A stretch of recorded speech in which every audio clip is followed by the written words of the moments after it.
دوو پارتی دەسەڵات هەمیشە لە میدیاکانەوە لە بەرامبەر یەکدان و بەگشت یەکدا دەچنەوە.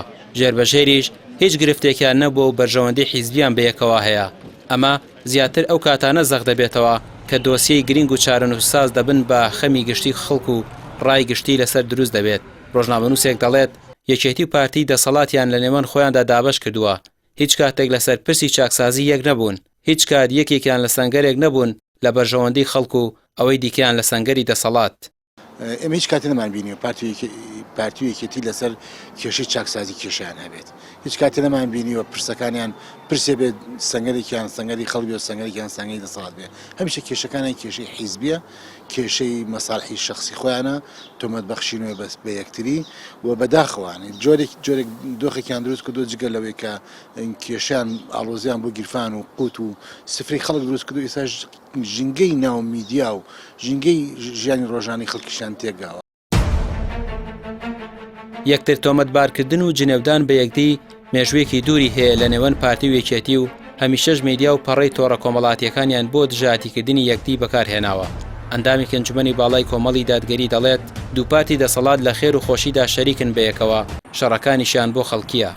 کاتێکە ئێمە نیگەرانی دەردەبرین کە دەڵێن دام و دەستگا حکومیەکان نیشتمانی نین، حیزبین، ئەوە ئەزمونێکە و ساڵهای ساڵە تەجربە کراوە کە ئەم دوو پارتە سیاسیە لە خەیرا شەریکن بۆ خۆیان، شەڕەکەیان بۆ خەڵکیە، بەردەوام لەسەرەوە تەبان، بەڵام لە خوارەوە لە دەرەوە لە میدیا شەڕ و نیگەرانیەکانیان بۆ خەڵکیە.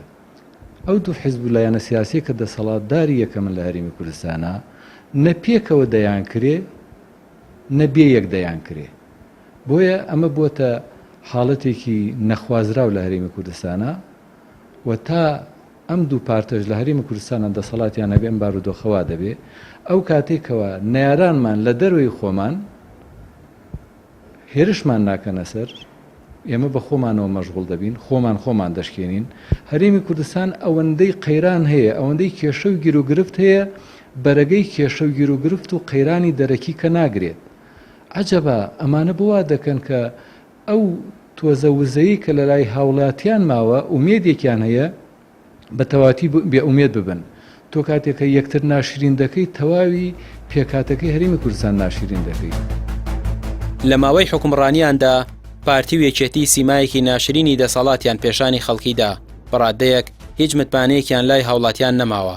بە دەوێکی دیکەشدا زۆرجار ئەم دوو پارتە شەڕە حیزبەکانیان بە میدیا و پەیج و هەژمارە سێبەرەکانیان دەکەن و دواتریش خۆیانی لێبێبەری دەکەن.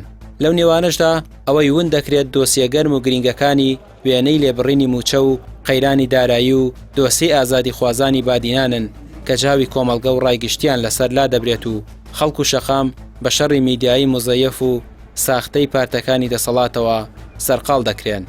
ڕامێر عوسمان، کەناڵی پەیام، سلێمانی.